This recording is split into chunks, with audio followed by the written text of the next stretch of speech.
Conheci o mundo mal e com ele seus ardis. Me arrastei num lamaçal, tudo isso porque eu quis saber mais que qualquer um, construir algum valor onde a paz pudesse ser a verdade pra eu crer. Mas Jesus Cristo veio e me achou assim tão sujo, e numa cruz por mim derramou sangue tão puro. Foi assim que me salvou. Eu conheço agora sim a clareza de Jesus. Foi das trevas que eu vim, encontrei-me com a luz.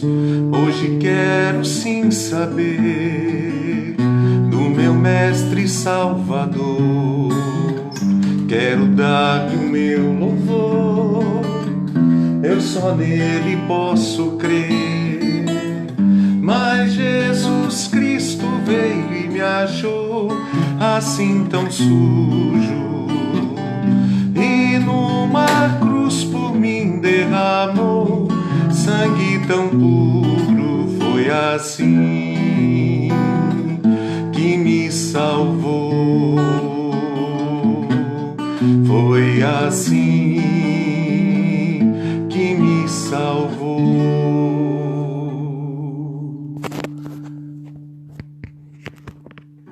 Virando aqui, né? Virando o nosso celular, né?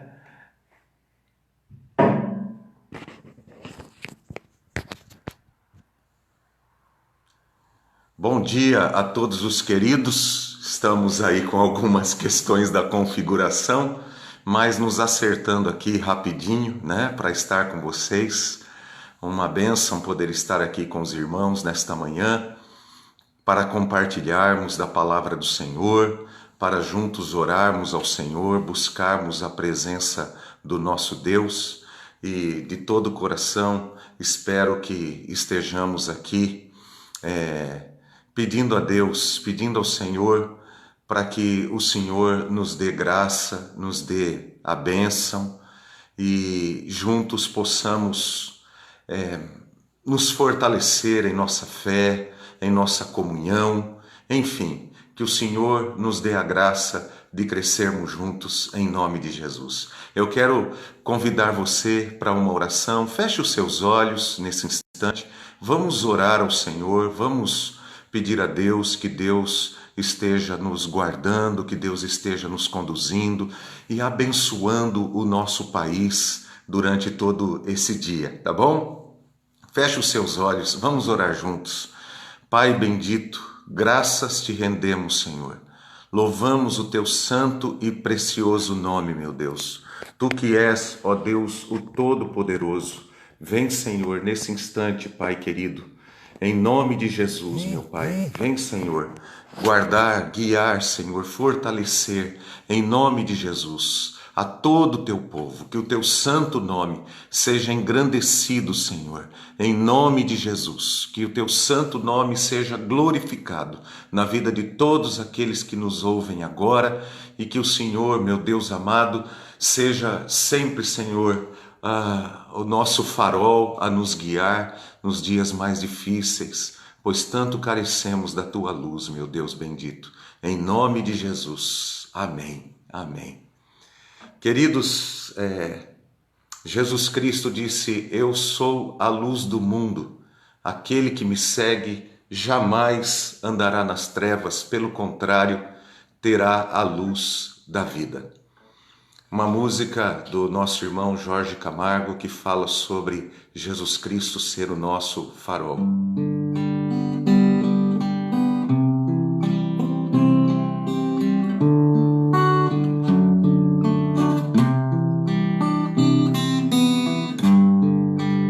Tu és farol que nos guia na tormenta. A tua luz toda a escuridão espanta.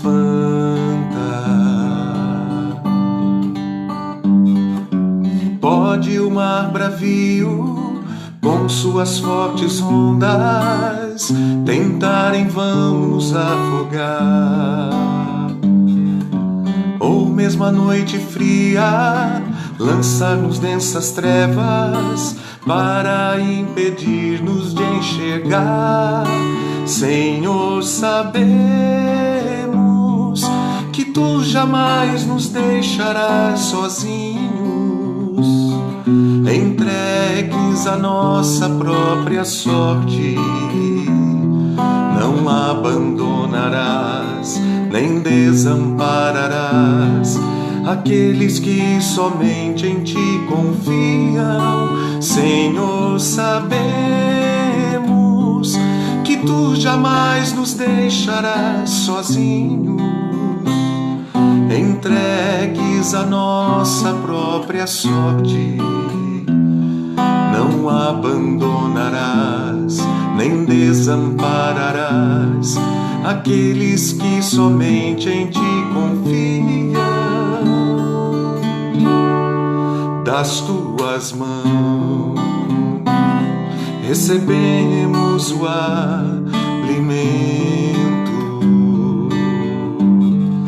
Javé Jiré, vem de Ti nosso sustento. Pode o mar bravio, com suas fortes ondas, tentar em vão nos afogar.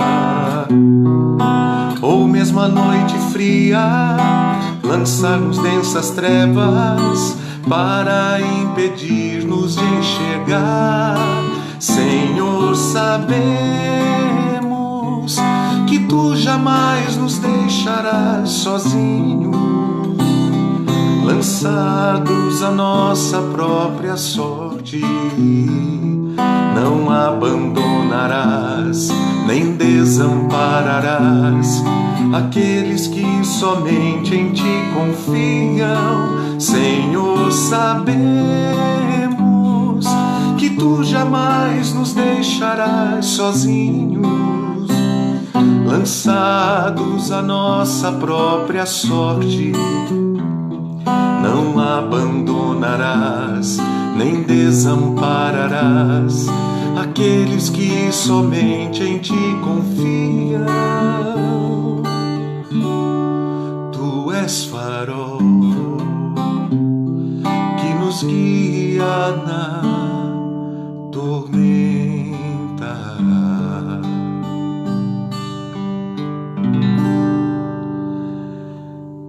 Que palavra maravilhosa essa, né? Palavra maravilhosa do Senhor.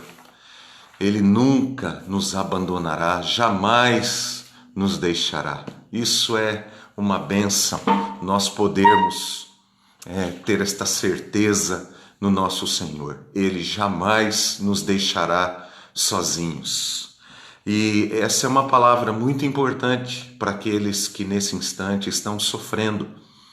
E nós queremos, em nome de Jesus, orar com aqueles que estão sofrendo, orar com aqueles que estão nos leitos dos hospitais, orar por aqueles que estão sendo perseguidos em algum lugar do mundo, ou mesmo aqui em nosso país, que muitas vezes há uma perseguição velada pelo simples fato de sermos cristãos e de termos uma postura diferente das pessoas.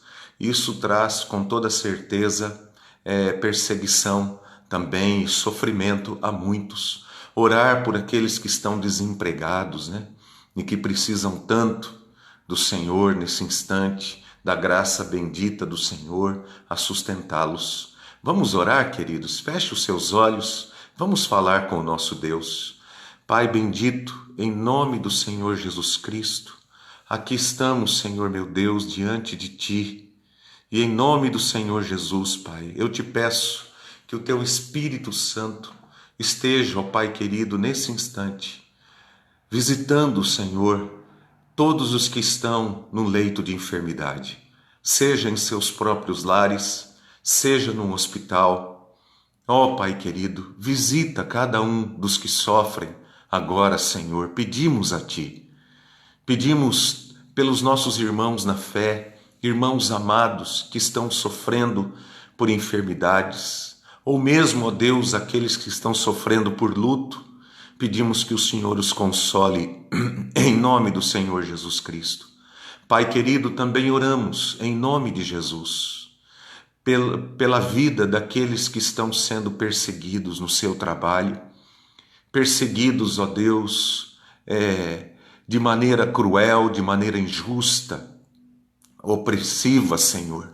Pedimos que o Senhor, em nome de Jesus, visite estas pessoas e irmãos queridos que estão, ó Deus, espalhados pelo mundo.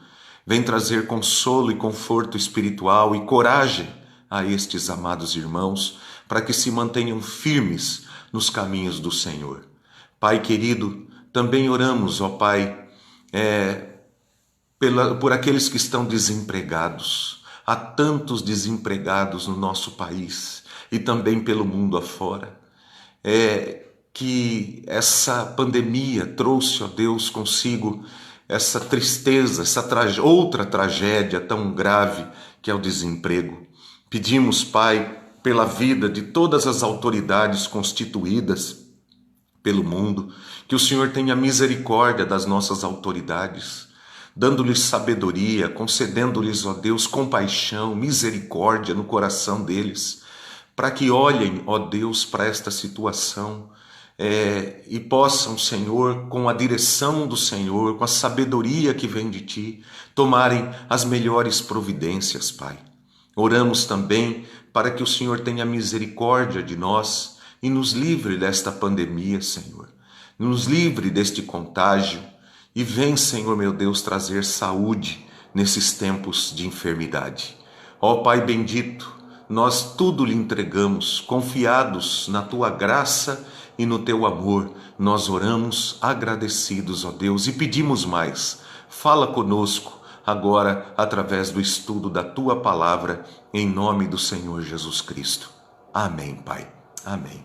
Eu quero convidar você para o nosso estudo desta manhã, o estudo da palavra do Senhor, que se encontra no Evangelho de Mateus, no capítulo 5, versículos 43 a 48. Evangelho de Mateus, capítulo 5, versículos 43 a 48. Quero convidar você, então, para a leitura da Bíblia. Eu estarei lendo, eu tenho usado a Nova Versão Internacional das Escrituras, onde diz assim a palavra do Senhor. Vocês ouviram o que foi dito: ame o seu próximo e odeie o seu inimigo. Mas eu lhes digo: amem os seus inimigos e orem por aqueles que os perseguem, para que vocês venham a ser filhos de seu Pai que está nos céus. Porque ele faz raiar o seu sol sobre maus e bons, e derramar chuva sobre justos e injustos. Se vocês amarem aqueles que os amam, que recompensa vocês receberão? Até os publicanos fazem isso. E se saudarem apenas os seus irmãos, o que estarão fazendo demais? Até os pagãos fazem isso. Portanto, sejam perfeitos, como perfeito é o Pai Celestial de vocês.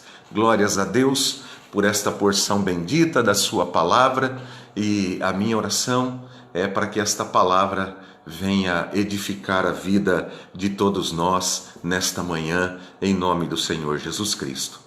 Queridos, eu quero tratar hoje de um tema: o discípulo de Jesus. Esse é o tema da nossa manhã, desse nosso estudo desta manhã, o discípulo de Jesus.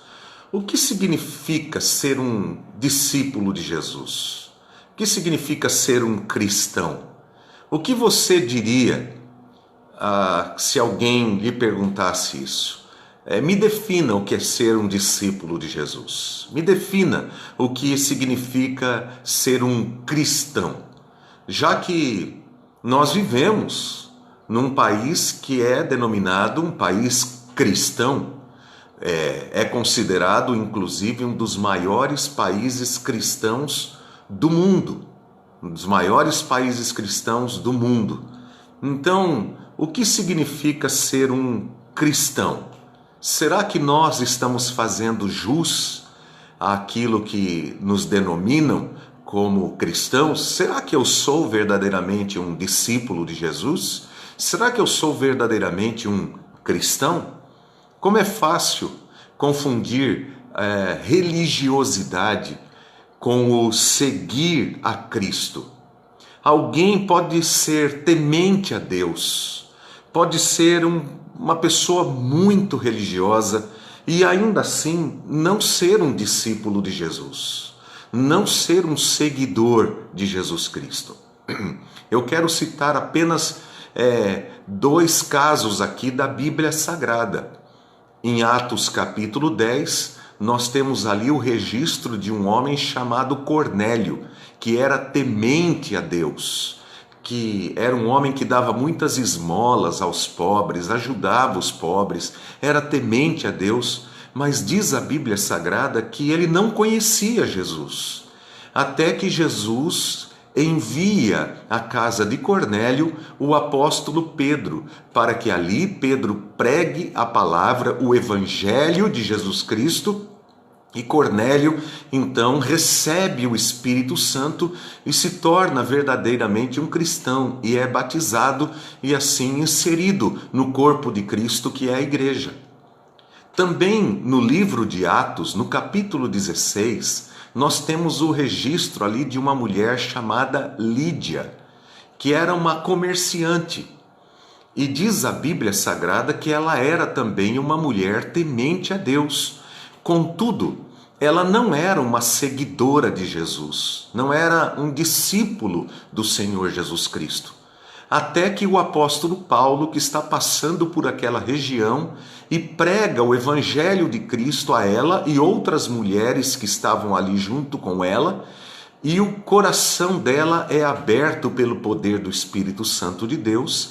Então aquela mulher atende ao chamado do Espírito, tornando-se uma mulher agora cristã, uma pessoa que se tornou discípulo do Senhor Jesus Cristo. Então nós temos esses 2 registros que mostram que uma pessoa pode ser temente a Deus, pode ser uma pessoa religiosa, pode ser uma pessoa que pratica boas obras, ou obras, vamos dizer assim, né? E não ser, na realidade, um discípulo do Senhor Jesus Cristo. O fato é que depois que o pecado entrou no mundo, instalou-se um vazio no coração humano. Vazio que, entre outras coisas, o ser humano procura preenchê-lo também com religião. Além de outros tantos prazeres que o ser humano tenta colocar dentro do seu coração para poder preencher esse vazio, a religião está entre eles também. O ser humano é um ser profundamente religioso. Você pode observar isso em todas as culturas da Terra, inclusive até mesmo entre indígenas, entre tribos que nós chamamos de tribos não alcançadas, segundo os nossos próprios critérios. Eles também têm ali aquele espírito de religiosidade. Não há uma cultura na civilização humana que não tenha dentro, inserida na sua própria cultura, a questão da religiosidade. Então, o ser humano é um ser naturalmente religioso, mas isso não significa que por ser religioso é um discípulo de Jesus e que segue ao único e verdadeiro Deus. Nos dias de Jesus, a religião era muito bem estruturada. Existiam os sacerdotes, existiam grupos religiosos muito fortes nos dias de Jesus. A Bíblia nos relata sobre eles: os fariseus, os saduceus, os essênios. Haviam os doutores da lei, os escribas. Também os serviços religiosos tradicionais aconteciam no templo. Havia o templo lá em Jerusalém. Haviam sinagogas espalhadas por todo lugar. As sinagogas surgiram na Babilônia, quando os judeus foram levados para o exílio, e ali, para não perderem a estrutura da sua fé, eles fundaram as sinagogas, e eles podiam então estudar a lei ali, para preservar a fé que eles tinham. Então, eles nunca se esqueceram das questões religiosas e davam grande valor às questões religiosas. Os romanos eram muito religiosos, eles tinham vários deuses. Os gregos, então, muito religiosos. Era um mundo cheio de religião nos dias em que o Senhor Jesus Cristo esteve fisicamente aqui entre nós. E só que as pessoas não conheciam a Jesus. E Jesus vai deixar claro, através do seu ensino, que as pessoas não conheciam o verdadeiro Deus. Não é interessante isso? Que mesmo aqueles que eram denominados povo de Deus, o povo de Israel, e bem como todos os outros povos vizinhos, apesar de serem muito religiosos, como o apóstolo Paulo diz lá em Atos, no capítulo 17, quando ele entra no Areópago ali, ateniense, ele diz: senhores, em tudo vos vejo acentuadamente religiosos. De fato, porque era um mundo com muita religiosidade. O nosso mundo é assim. Porém, o problema é que nem sempre essa grande religiosidade ela está fundamentada no único e verdadeiro Deus. Existem os outros deuses por aí, que são deuses de acordo com o registro das Escrituras. O Salmo 115, Isaías, capítulos 41, 42, 43, 44 e 45, fala que são deuses feitos pelas mãos humanas, invenções das mãos humanas. Romanos, capítulo 1, também nos fala sobre isso. Então, Jesus Cristo, quando ele esteve aqui fisicamente entre nós, lá nas terras da Palestina, Jesus ele começa a ensinar. E ficava claro que havia uma grande diferença entre o ensino de Jesus e o ensino daqueles mestres, daquelas pessoas religiosas de sua época, mesmo entre o povo judeu, que deveria ser o povo que exemplificaria de maneira clara o verdadeiro Deus, a fé no único e verdadeiro Deus. E esse problema era um problema antigo, O profeta Oséias, por exemplo, que é um profeta do Antigo Testamento, lá no capítulo 4, versículo 6 de Oséias, como profeta, diz o seguinte: meu povo foi destruído por falta de conhecimento. Uma vez que vocês rejeitaram o conhecimento, eu também os rejeito como meus sacerdotes. Olha só esta palavra de Deus através do profeta Oséias. E ainda mais, Oséias capítulo 4, verso 7 diz: quanto mais aumentaram os sacerdotes, mais eles pecaram contra mim, trocaram a glória deles por algo vergonhoso.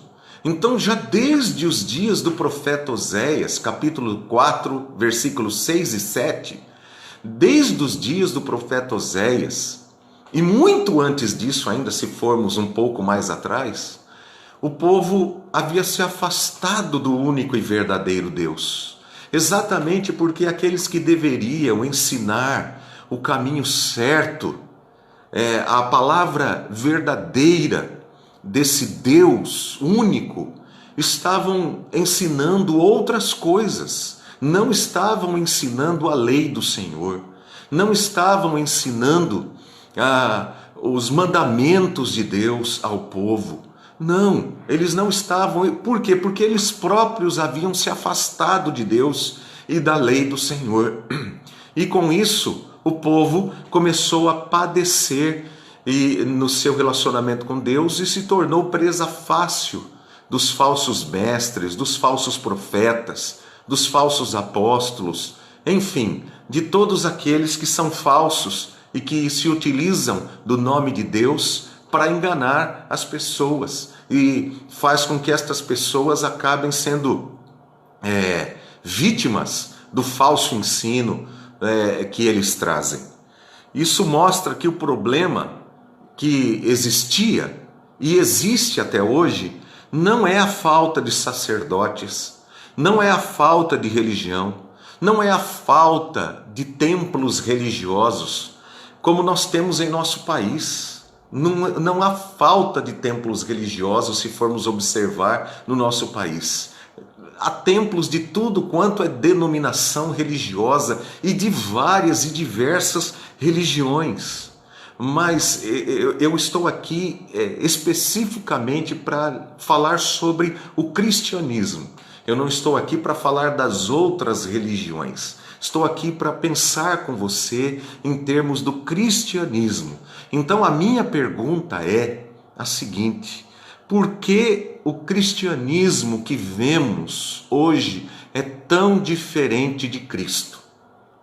Por que o cristianismo que vemos hoje entre os cristãos, denominados cristãos, é tão diferente do cristianismo ensinado e vivido pelo Senhor Jesus Cristo? A primeira coisa que vemos aqui nesse texto de Mateus capítulo 5, versículos 43 a 48, é que Jesus mostra que um ensino errado leva a um cristianismo ou um modo de viver a fé errado. Vou repetir isso. Jesus mostra que um ensino errado das Escrituras leva a um modo de viver a fé de maneira errada. O que ensinavam naqueles dias tinha pouco a ver, de fato, com a essência daquilo que Deus trouxe ao povo através da lei. Muito pouco da essência. Você se lembra que uma das questões abordadas na Bíblia é: a letra mata, o espírito vivifica. E o problema era esse, a maneira como eles ensinavam, do jeito que eles ensinavam. Por exemplo, eles diziam: não matarás, não adulterarás. Mas eles se fixavam apenas no que dizia ali: não faça isso. Beleza? Isso está certo, é o que diz a lei. Mas eles não entendiam o espírito da lei. É isso que eles não entendiam, e é isso que Jesus Cristo quer dizer: a letra mata, o espírito vivifica. Porque qual é o espírito da lei? O que de fato a lei quer dizer com estas questões do não matarás, não adulterarás, não cobiçarás, não dirás falso testemunho contra o teu próximo, enfim. Então, a maneira como eles ensinavam não era de acordo com aquilo que Deus quis ensinar em sua lei. O Deus que eles estavam transmitindo uns aos outros era como que um Deus tribal, um Deus vingativo, um Deus que parecia assim aquele pai sempre com raiva, com ódio, bravo, que só sabe dizer não, e quando o filho vai perguntar: por que não, pai? Ele vai dizer: por que não? Pronto, acabou. Você já viu isso, né? Por que não? E pronto, acabou. Quem manda aqui sou eu e pronto, acabou. Só que eles achavam que era simplesmente isso e não compreendiam a essência, a profundidade da lei. E essa lei, da maneira como era ensinada e da maneira como era vivida, principalmente por aqueles que ensinavam, e esse é o grande problema, E essa era a grande diferença entre Jesus e os demais líderes religiosos da sua época. Porque olha só a denúncia que Jesus faz a respeito dos mestres da lei e dos fariseus, lá em Mateus capítulo 23, versículo 3. Ele diz: obedeçam-lhes e façam tudo o que eles lhes dizem, mas não façam o que eles fazem, pois não praticam o que pregam. Olha só que coisa, né? Então eles ensinavam até, nem todo o ensino deles era errado, mas o problema é que nem eles mesmos praticavam aquilo que eles ensinavam. Então, a grande diferença entre Jesus e os mestres da lei daqueles dias residia nisso. Primeiro, porque Jesus, ele não ensinava apenas a letra da lei, ele também ensinava o espírito da lei.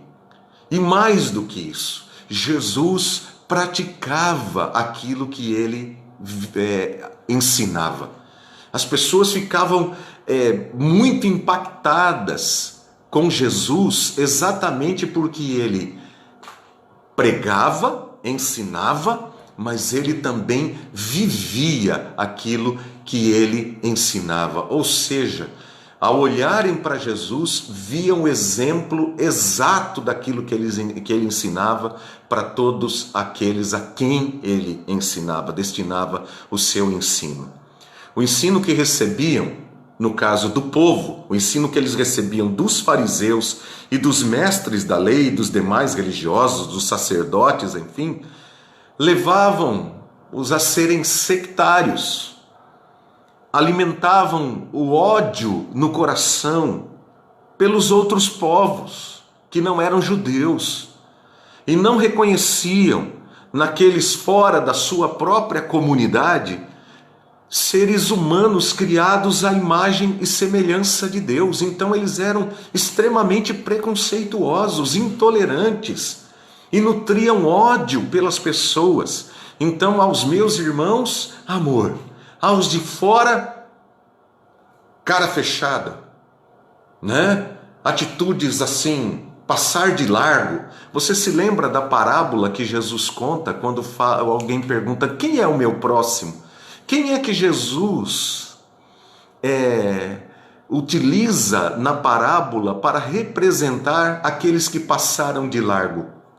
Não é interessante? É o sacerdote, é o fariseu, é eles que Jesus, os mestres da lei, aqueles que deveriam ser exemplo para o povo, é que passaram de largo e deixaram lá o samaritano, que foi, aliás, deixaram lá, perdão, não é o samaritano, deixaram lá o que foi roubado e quase semi-morto ali na beira do caminho, deixaram ele ali jogado ao chão e usavam a lei como pretexto para não ajudarem.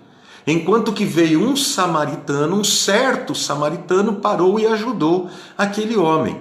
Não é interessante essa parábola expressa pelo Senhor Jesus Cristo? E por que Jesus usa um samaritano? Porque os judeus não se davam com o samaritano. E Jesus vai mostrar para os judeus que quem agiu de acordo com a lei, de fato, a essência da lei, foi o samaritano que eles tanto odiavam.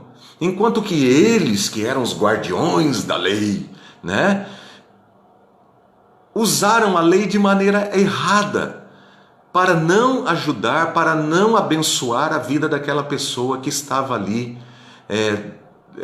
moribunda, ali à beira do caminho. Então, eles ensinavam, o ensinamento que eles traziam era errado, porque produzia neles um tipo de amor mesquinho, um amor condicional, um interesse condicional pelas pessoas. E isso nada tinha a ver com Deus, nada tinha a ver com Deus. Aí Jesus dizer no versículo 45, que eu leio aqui na minha Bíblia novamente. Jesus diz: para que vocês venham a ser filhos de Deus Pai, de Deus seu Pai, que está nos céus, porque Ele faz raiar o seu sol sobre maus e bons, e derrama chuva sobre justos e injustos. Olha como Deus é diferente, Jesus está dizendo. Deus não age como vocês agem. Deus é bom. Deus não faz acepção de pessoas.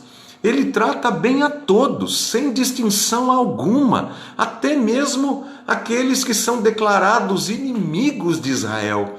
Deus é bom para todos. Prova é que o sol nasce não só sobre o terreno e sobre a nação de Israel. Você vai por todas as nações da terra, o sol nasce, a chuva vem. Então Deus estende a sua misericórdia, a sua graça, aquilo que nós chamamos de graça comum dentro da teologia, a todos os povos, porque Deus é bom e a sua misericórdia dura para sempre. Quer dizer o seguinte: eles que se intitulavam povo de Deus, não viviam e não eram em nada diferente daquelas pessoas que eles acusavam de serem seus inimigos, de serem pessoas más e tudo mais, né? Aliás, eu vou dizer aqui uma coisa, de certa maneira, eles poderiam estar agindo até de maneira pior que os seus vizinhos de outros povos, pois aqueles outros povos faziam o que faziam por ignorância da lei de Deus, por não conhecerem a lei de Deus. Mas os judeus faziam de maneira consciente, os judeus daquela época de Jesus faziam de maneira consciente. Eu não estou aqui condenando e nem atacando o povo judeu. Por favor, não é essa a minha intenção. Eu estou dizendo de acordo com o ensino de Jesus Cristo naqueles dias. Aquele povo naqueles dias, Jesus vai mostrar que eles estavam vivendo de maneira incoerente. Por quê? Porque receberam um ensinamento incoerente da palavra do Senhor. Então, ainda que os sacerdotes e os mestres da lei fossem os principais culpados por não ensinarem de maneira correta ao povo de Deus, o povo era indesculpável perante Deus, porque eles tinham condições de pensar e tomar decisões por si próprios.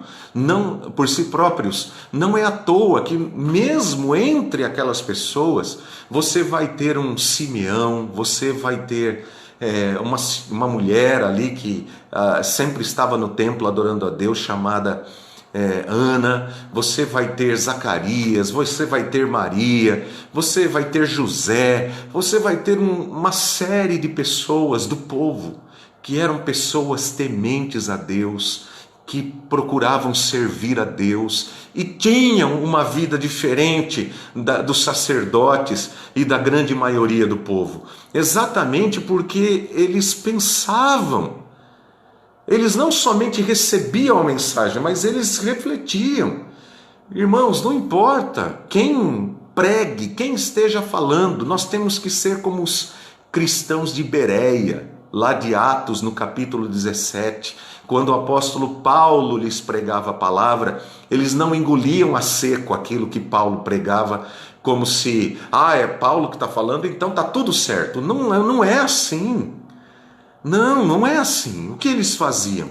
Eles recebiam a palavra, iam averiguar, iam meditar se aquilo que Paulo estava falando estava de acordo com as escrituras sagradas, com a lei do Senhor. Olha que importância, hoje existem tantos falsos mestres, tantos falsos apóstolos, tantos falsos profetas, sempre existiram e sempre existirão. A Bíblia nos traz esta verdade, então nós precisamos tomar muito cuidado, nós precisamos ter discernimento espiritual, ir lá para as Escrituras, meditar, pedir ao Espírito Santo de Deus, para que nós possamos ter entendimento e ver se aquilo que está sendo passado para nós está de acordo com o ensino de nosso Senhor Jesus Cristo. Nós não podemos nos esconder atrás de religiosos e nem da religião para justificarem, às vezes, nossa falta de amor, de compaixão e de bondade para com as pessoas. Não, queridos, de maneira alguma. Nós precisamos ser justos, precisamos ser misericordiosos, precisamos ser bondosos com as pessoas. Mas quando olhamos então para esse ensino de Jesus, nós perguntamos: será que o único intuito de Jesus era desmascarar essa falsa religiosidade que existia nos seus dias? É outra questão importante como discípulos de Jesus, que todos aqueles que querem seguir a Jesus, sendo seus discípulos, precisam se perguntar. É importante sim que o falso ensino seja desmascarado. Quando você lê a carta de Judas, que está ali, parede e meia, como a gente costuma dizer, com o Apocalipse, você lê ali a carta, ele estava para escrever determinada coisa à igreja e de repente, diante dos falsos ensinos dos seus dias, ele é levado pelo Espírito Santo a escrever sobre esta questão dos falsos mestres, dos falsos profetas, dos falsos apóstolos, para alertar a igreja. A igreja precisa ser alertada dessas falsas religiosidades que se autodenominam cristãs quando não passam de um paganismo terrível. Então, Jesus alertou sobre isso, mas será que era esse o único intuito de Jesus, desmascarar a falsa religiosidade? Não, queridos, porque Jesus não é esse tipo de pessoa que critica pelo prazer de criticar. Jesus não é assim. Há pessoas que têm, mesmo se denominando cristãs e discípulos de Jesus, criticam por criticar, mas não apresentam qualquer tipo de coisa no lugar, não ensinam o que é o certo. Então, a correção de Jesus, ela tem um alvo maior, mais sublime, como deve ser de todo homem, de toda mulher que segue ao Senhor Jesus Cristo. Não é apenas apontar o erro legalisticamente, julgando as pessoas, apontando o dedo, para as pessoas de maneira severa e dura para achatar a alma da pessoa. Não. Jesus, quando ele corrige, ele visa a libertação, a transformação daquele que ouve o seu ensino. Olha que coisa importante. Ele visa a libertação, a transformação daquele que o ouve. E isso é fundamental. Não há dúvidas que esse ensino de Jesus visava aqueles que queriam segui-lo, para que eles compreendessem: tá bom, eu não devo fazer assim, mas como é que eu devo fazer? Eu não devo fazer desse jeito, eu não devo falar desse jeito, eu não devo agir desse jeito, seja lá o que for. Mas como eu devo agir como cristão então? Preste bastante atenção nas palavras do Senhor Jesus Cristo, Porque você observa que Jesus estava se dirigindo a um povo específico. No capítulo 5, versículos 1 e 2, que é onde inicia o Sermão do Monte, está escrito: vendo as multidões, Jesus subiu ao monte e se assentou. Seus discípulos aproximaram-se dele e ele começou a ensiná-los, dizendo... Então Jesus, ele destina o seu ensino àqueles que verdadeiramente querem segui-lo. Ou seja, Jesus, ele não vai perder tempo com pessoas que não queiram segui-lo. Jesus, ele não vai perder tempo com pessoas que querem apenas discutir, por discutir. E nós precisamos ter esse discernimento também. Há pessoas que só querem discutir por discutir, para dizer quem sabe mais, quem sabe menos, e coisas dessa natureza. Também esse não é o caminho. Não é o caminho. Jesus, ele foca aqueles que querem segui-lo. E essas pessoas são as pessoas alvos de Jesus. Então, se você quer seguir a Jesus, esse ensino de Jesus é para você. É para você, é para a minha vida, é para a sua vida. Jesus ensina que não importa o que os outros digam. Não que nós devemos desprezar o que os outros digam. Presta atenção que eu quero lhe dizer também, por favor. Se você deseja seguir a Jesus, você precisa ouvi-lo. Isso quer dizer aquilo que eu já disse aqui no estudo um pouquinho antes. Isso quer dizer que você pode ouvir o que as pessoas estão dizendo, porém, vai averiguar se aquilo está de acordo com o que Jesus disse. Jesus é a base, Jesus é o fundamento, Jesus é o parâmetro. A Bíblia Sagrada diz que a igreja está fundada, edificada sobre o fundamento dos apóstolos e dos profetas. Mas que apóstolos e profetas são esses? Aqueles da Bíblia Sagrada. Não são os apóstolos de hoje, não são os profetas de hoje, até porque essas pessoas se autodenominam apóstolos, se autodenominam profetas, e quem pode dizer que eles são de fato? De acordo com as Escrituras, esses ministérios, eles se deram na época até o final das Sagradas Escrituras, quando o cânon das Escrituras estava ali fechado, foi fechado. Os verdadeiros profetas bíblicos, eles sim poderiam dizer assim diz o Senhor, conforme Deus falava a respeito deles. E nós temos vários textos no Antigo Testamento que fala de como nós devemos ouvir as chamadas, as ditas palavras proféticas e peneirá-las muito bem antes de dizer, ó, Deus falou comigo. Nós precisamos de muito cuidado com isso. A questão dos novos apóstolos que temos por aí hoje, tudo isso nós precisamos, eles têm que passar pelo crivo do Senhor Jesus Cristo, daquilo que Jesus nos ensina. Então Jesus diz assim, ouviram o que foi dito, eu porém vos digo, ou mas eu lhes digo. Olha o que Jesus está fazendo, vocês ouviram o que os mestres da lei lhes ensinaram, o que os sacerdotes lhes ensinaram. Beleza, mas eu vou dizer uma coisa a vocês. E Jesus então toma aquilo que eles disseram, o não matarás, não adulterarás, beleza, isso diz a lei. Como eu já disse, Jesus ele vai ensinar então a essência da lei, não apenas a letra, mas o espírito da lei. Queridos, todos nós estamos seguindo alguém.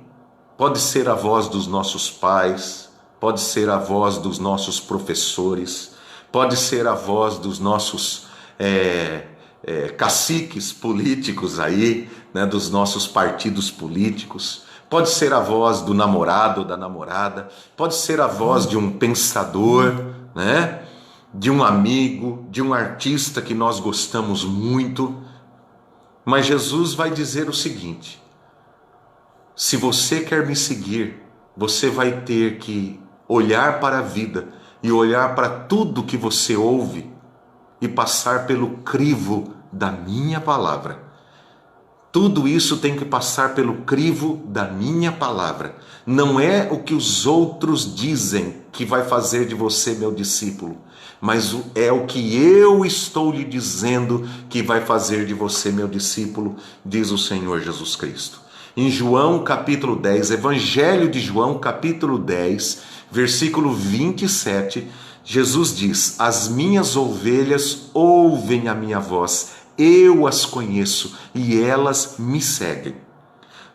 No Evangelho de João capítulo 10, versículo 16, Jesus diz: ainda tenho outras ovelhas, não deste aprisco, a mim me convém conduzi-las, elas ouvirão a minha voz.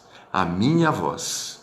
Você pode ser alguém religioso, ser temente a Deus, mas se não segue a voz de Jesus Cristo como seu supremo pastor, é porque você não é discípulo de Jesus. E se você não é discípulo de Jesus, a lógica é a seguinte: você não pode dizer eu sou cristão. Não sou eu quem define isso, não é a minha igreja quem define isso, não é a minha religião quem define se eu sou cristão ou não. Quem define se eu sou cristão ou não é Cristo. Porque eu só posso ser cristão se eu tiver um compromisso com Cristo, um compromisso de seguir a sua voz, um compromisso de seguir o seu ensino, de segui-lo olhar para Ele e tê-lo como meu Senhor e Salvador, como meu exemplo verdadeiro de vida. Então só há uma maneira de ser discípulo de Jesus. Ouça-o, siga-o, imite a Jesus. Paulo diz assim em 1 Coríntios 11:1, o apóstolo Paulo: sede meus imitadores como eu sou de Cristo. Então, o discípulo de Cristo é alguém que procura imitar a Jesus Cristo, imitar a Jesus. Ele é o verdadeiro mito a ser imitado, mas ele vai muito além de um mito. Ele é o Senhor, o Deus Todo-Poderoso, o Filho de Deus que se fez carne e veio habitar entre nós. Há muita gente que gosta de ouvir bons oradores.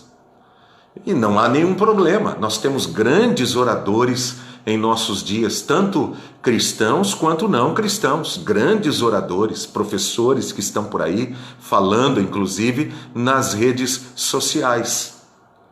Mas há muitos que acham que pelo fato de seguirem esses grandes oradores, de ouvirem estes grandes oradores, de admirarem a intelectualidade, a capacidade que eles têm da sua oratória, estão seguindo por tabela a Jesus Cristo. Mas se Jesus Cristo e o ensino de Jesus Cristo não forem o centro da sua vida, não mudarem, não transformarem, não libertarem você das suas esquisitices, dos seus pecados, das suas mazelas, queridos, nós só estaremos seguindo e admirando homens que falam muito bem e nos admiramos com o conhecimento deles, ainda que sejam teólogos, seja lá o que for, não importa. Nós só seremos admiradores desses homens e nada mais. Por quê? Porque seguir a Jesus, comprometer-se com Jesus, é ser liberto dos seus pecados, é ser transformado pelo seu Espírito Santo, é ser conduzido pela sua palavra, porque aquele que tem o Espírito Santo de Deus, ele anda segundo o Espírito Santo de Deus. E o que Jesus veio fazer não é apenas nos ensinar coisas bonitas. O que Jesus veio fazer não é apenas ser um exemplo, um mártir. O que Jesus veio fazer é morrer pelos nossos pecados, dar a sua vida por nós, adquirir um povo de propriedade exclusiva para si. Ele veio para ser Senhor da nossa vida, para nos transformar como seus discípulos, fazer daqueles que querem segui-lo verdadeiros discípulos. E talvez hoje esse seja um dos grandes problemas desse cristianismo ralo que nós temos por aí, porque admiramos demais pessoas. Não há problema de você admirar pessoas. Eu também há pessoas que eu admiro. Não há problema de nós admirarmos essas pessoas, mas nós admiramos pelos motivos errados. Às vezes nós nem sequer conhecemos a vida das pessoas que admiramos. Não sabemos se ela é uma pessoa séria no seu compromisso com Deus. Não sabemos como trata a esposa. Não sabemos como trata os seus filhos. Não sabemos como ela lida com as suas questões financeiras. Se ela é honesta, se ela é desonesta. Não sabemos nada da pessoa. E já abraçamos a pessoa pelo simples fato dela falar bem, dela representar alguma coisa que nós almejamos na nossa própria vida. Não, queridos, não é isso que significa ser um seguidor de Jesus. Jesus veio para libertar o homem do seu pecado. Jesus veio para nos dar um novo nascimento. E esse novo nascimento produz uma vida nova, transforma a vida daquele que o segue. Aquele que segue a Jesus não andará em trevas. Não andará em trevas. Então o discípulo de Jesus é alguém comprometido com a palavra de Jesus e com a pessoa de Jesus.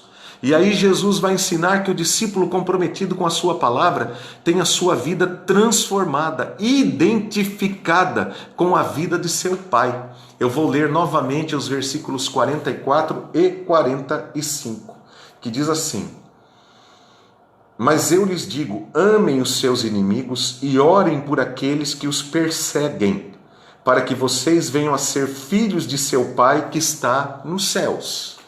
Olha essa palavra de Jesus. Ele está ensinando que o discípulo comprometido com ele e com a sua palavra terá a sua vida transformada, a ponto desta vida transformada se identificar com a vida do Pai Celestial, de Deus, o nosso Deus. Um dia Jesus conversava com alguns líderes judeus. Isso está registrado no Evangelho de João, no capítulo 8. E Jesus diz a eles que não adiantava eles dizerem que eram filhos de Abraão. Abraão é uma figura muito importante para a fé bíblica, porque Abraão foi o homem que Deus chamou, está em Gênesis no capítulo 12, ali começa a história entre Deus e Abraão. Deus chamou Abraão para ser o pai da família da fé. E Deus convidou Abraão para andar com ele, e Abraão creu no Senhor. E a Bíblia Sagrada diz que Abraão é chamado então de pai da fé. E todos aqueles que são da fé são filhos de Abraão, porque através de Abraão veio nosso Senhor Jesus Cristo, a semente da fé de Abraão, e para que através de Cristo todos possam receber também a bênção que Abraão recebeu. Então os judeus diziam, pelo fato de serem judeus, que eram filhos de Abraão. Mas Jesus vai dizer que eles não eram filhos de Abraão, e nem mesmo filhos de Deus. Porque se fossem de fato filhos de Abraão e filhos de Deus, eles teriam recebido a Jesus, como Abraão pela fé recebeu a Cristo também. Mas em lugar disso, eles tinham ódio de Jesus. Eles se opunham à vida e ao ensino de Jesus, a ponto de querer matar a Jesus. Por favor, leia o capítulo 8 de João e vocês vão ver isso lá. Ou seja, as obras deles testemunhavam contra o que eles diziam. Você consegue entender isso? Há muitos que se autodenominam cristãos, mas as atitudes destas pessoas contradizem o que eles afirmam com a boca. Com a vida é diferente. Não adianta apenas usar a palavra de Deus. Não adianta dizer em nome de Jesus, eu sou de Deus, Deus isso, Deus aquilo, invocar a palavra de Deus para isso. Não adianta, se você não tem compromisso de vida com Jesus. Não adianta. A Bíblia ensina que a fé sem obras, ela é morta.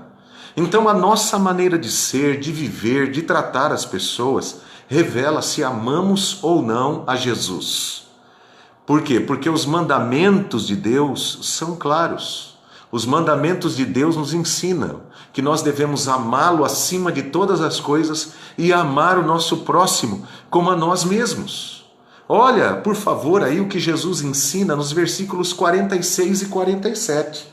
Jesus diz: se vocês amarem aqueles que os amam, que recompensa vocês receberão? Até os publicanos fazem isso. E se saudarem apenas os seus irmãos, o que estarão fazendo demais? Até os pagãos fazem isso. Não basta apenas dizer eu sou filho de Deus, eu sou cristão, eu sou crente, seja lá o que nós venhamos a dizer. Nós precisamos dar prova de que somos, dar provas. Mesmo nas coisas mais simples, nós demonstramos se somos realmente discípulos de Jesus ou não. Porque a maneira como nós tratamos os outros. Alguém vai dizer assim, eu sou muito acanhado, é porque eu tenho vergonha.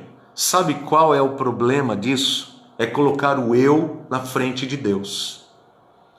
Você percebe? Eu sou muito acanhado, o eu sou da sua vida não pode ser você. O eu sou da sua vida e da minha vida tem que ser Deus. Ele é o grande eu sou, não sou eu.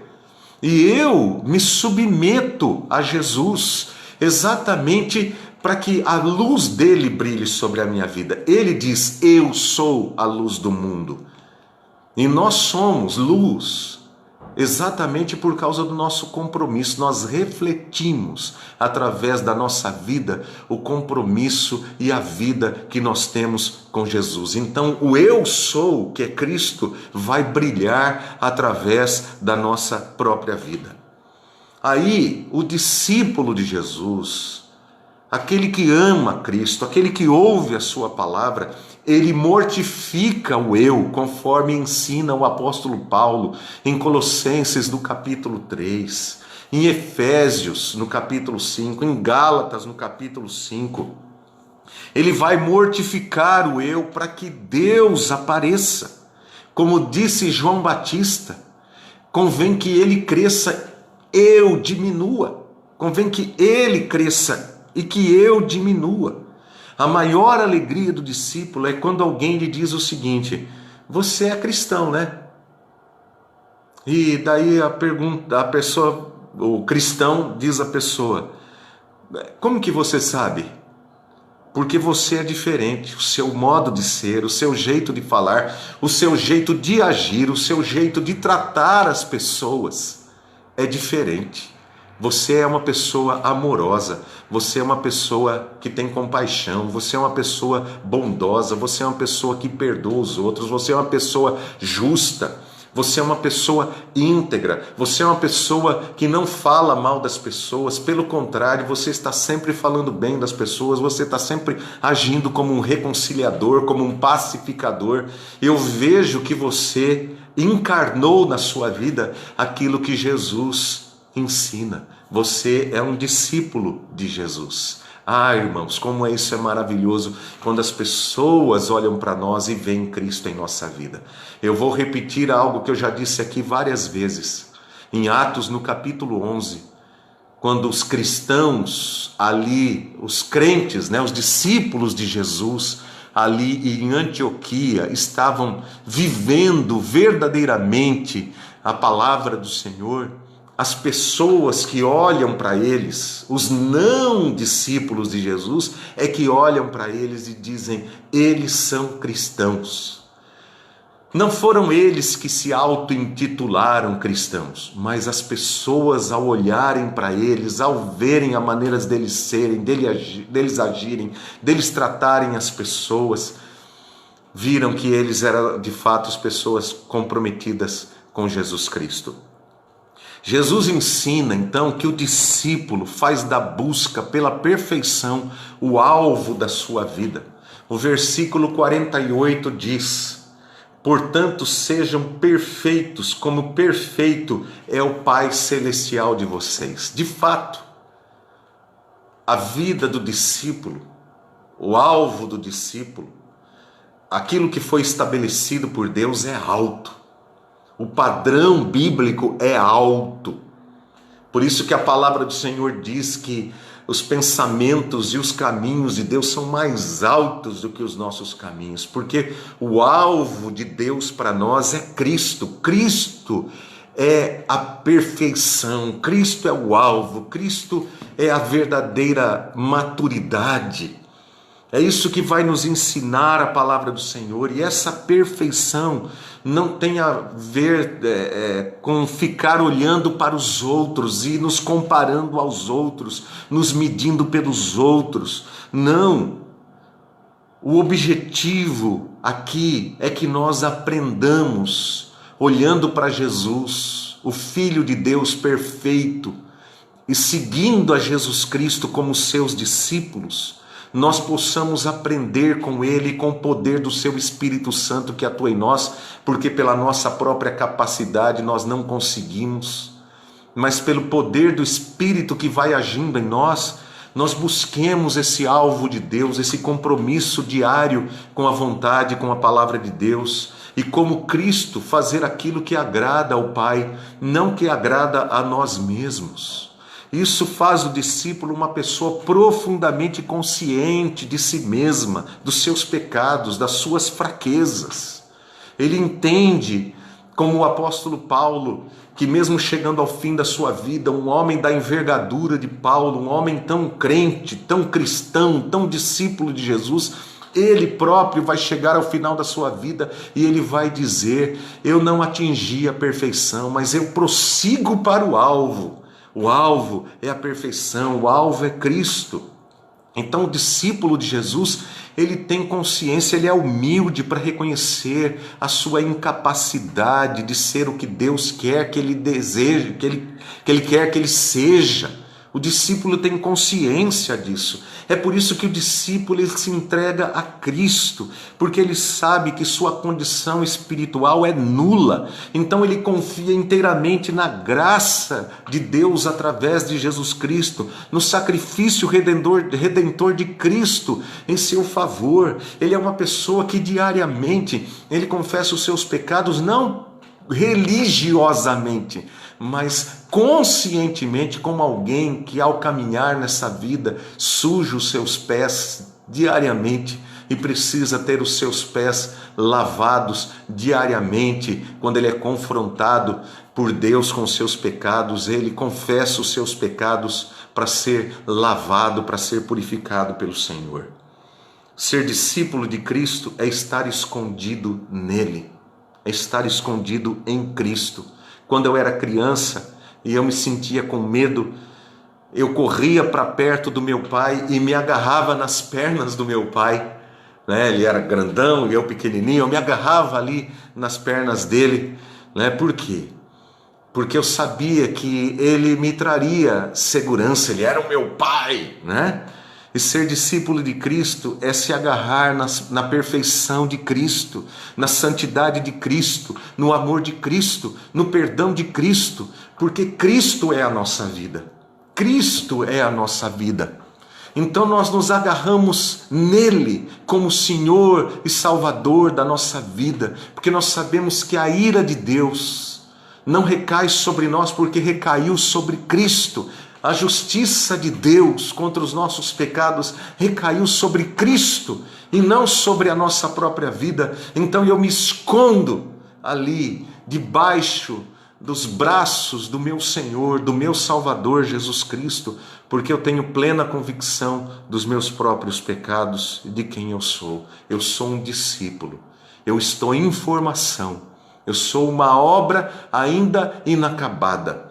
Eu sou alguém que está sendo moldado, que está sendo construído, e essa obra vai se completar, porque aquele que começou a boa obra na minha vida, eu tenho certeza do seu amor, da sua graça, do seu perdão, e que ele é um Deus perfeito e fará a obra perfeita na minha vida e na vida de todos aqueles que seguem a Cristo. Então, querido, eu quero concluir dizendo: você pode ser um bom religioso.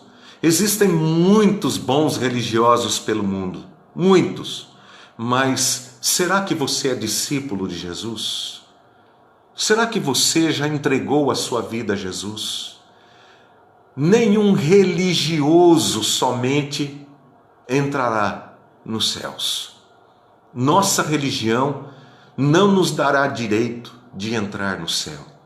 Somente Jesus Cristo, Ele é o único caminho para nos conduzir ao céu. Ele mesmo disse: eu sou o caminho, a verdade e a vida. Ninguém vem ao Pai a não ser por mim. Em João, no capítulo 1, versículos 11 e 12, está escrito que ele veio para o que era seu, e os seus não o receberam, mas a todos quantos o receberam, deu-lhes o direito de serem feitos filhos de Deus, a saber, aqueles que creem no seu nome.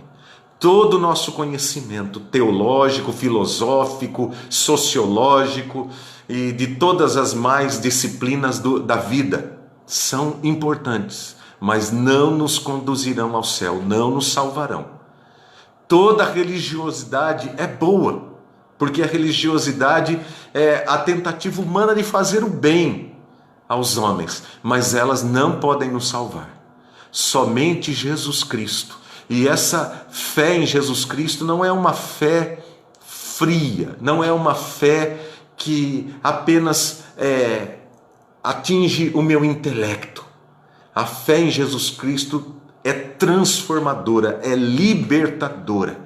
É sobre esta fé que nós estamos falando aqui, a fé que transforma o ser humano de dentro para fora e que faz com que você se encha de compaixão, de misericórdia, de amor, de perdão, desafia a nossa vida cada dia diante de todas as realidades que se impõem aos nossos olhos.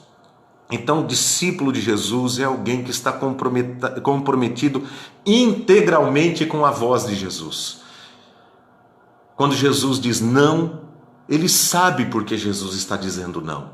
E porque ele sabe o que Jesus quer dizer com esse não, ele se sujeita. Quando Jesus diz sim, ele se sujeita àquilo que Jesus diz, porque ele sabe o que Jesus quer dizer com aquele sim. Então ele é consciente de quem é Cristo e de por que ele está seguindo a Jesus. O discípulo de Jesus é alguém que busca viver uma vida que o identifica com Deus. O identifica com Deus. Não somente com os líderes religiosos que ele segue, mas principalmente com Deus, com Cristo, o nosso Senhor. Por isso, ele vive de maneira coerente com a fé que ele prega. E, em terceiro lugar, o discípulo é alguém que faz de Cristo o alvo da sua vida. O grande alvo da nossa vida é Jesus. É sermos semelhantes a Jesus. É parecermos com Jesus. Que Deus nos abençoe e que nós possamos, depois de aprender desse texto maravilhoso da palavra, olhe para o texto de novo, olhe para tudo que Jesus ensina, leia os evangelhos, leia as cartas dos apóstolos, leia a vida de Jesus, leia a vida dos apóstolos, e você poderá ver na vida desses irmãos, e principalmente na vida de Jesus, o modelo a ser seguido como discípulo de nosso Senhor Jesus Cristo. E que a sua graça, o seu amor, o poder do seu Espírito Santo estejam sempre sobre todos nós. Que sejamos pessoas parecidas com Cristo cada dia mais na nossa vida. Que Deus nos abençoe. Queridos, quero convidar você para estar conosco, se logicamente você não estiver seguindo aí a live da sua próprio culto, né, da sua própria igreja, né, que você faça isso apoiando a sua igreja, né, onde você estiver. Mas se não houver nenhum culto sendo transmitido pela internet, convido você a participar conosco hoje às 7 horas do nosso culto ao Senhor, né? Ali na nossa igreja nós estamos com um culto presencial, o culto ali limitado a um número específico de pessoas, né? Nós sempre temos pedido a todos aqueles que vão ao culto para que orem antes de ir, orem por nós, orem por todos os que estiverem ali, vão de máscara, ao entrarem no templo usem o álcool em gel, ao saírem do templo usem o álcool em gel. Nós temos ali limitado o número, né, de pessoas para o culto, tem ali nos bancos, nós temos ali uma marca onde a pessoa pode se sentar, e no mínimo 1,5 metro distante da outra pessoa, no mínimo isso, 1,5 metro distante da outra pessoa. E mesmo que quando acabar o culto, evite se aproximar mais, menos do que 1,5 metro, né? Fique sempre distante, usando máscara, protegendo-se e em amor aos irmãos, protegendo também a vida de todos aqueles que estiverem ali. E se você tiver alguma síndrome gripal, coriza, tosse, ou esteve febre, ou esteve junto de alguém que, por exemplo, adquiriu coronavírus esses dias, e você sabe disso, por favor, fique em casa. Os mais velhos de 60 anos, fiquem em casa, né? Tomemos todo cuidado para que nós possamos sempre abençoar tanto a nossa própria vida, quanto abençoar a vida dos nossos irmãos, tendo cuidado para com eles também, tá bom? Deus abençoe a todos. Eu quero orar com os irmãos. Olha aí meu querido Elton, amigo querido, que entrou aí agora. Elton, Deus abençoe. Estudou comigo no seminário, pastor querido lá em São Paulo. É um grande amigo. E a todos os que nos acompanharam, Deus abençoe a vida de todos vocês. Vamos orar. Pai querido, queremos agradecer por nos dar a oportunidade de estarmos juntos aqui, estudando a Tua Palavra, por esse tempo precioso. E oramos, Pai, para que o Teu Espírito Santo nos conduza a toda a verdade que glorifica somente o Teu nome. Ajuda-nos sempre a sermos submissos a Cristo como Senhor e Salvador da nossa vida, e que a luz de Cristo brilhe sobre nós como discípulos que somos de Jesus. Ensina-nos, Senhor, assim a vivermos a nossa fé em Ti de maneira prática, viva e dinâmica, a fim de que possamos ser luz nesse mundo refletindo a Tua luz. Pai, abençoe a todos que nos ouviram e a todo o povo do nosso país que tanto carece da graça do Senhor. Em nome de Jesus, Pai. Amém, Senhor Deus. Um grande abraço a todos. Deus os abençoe.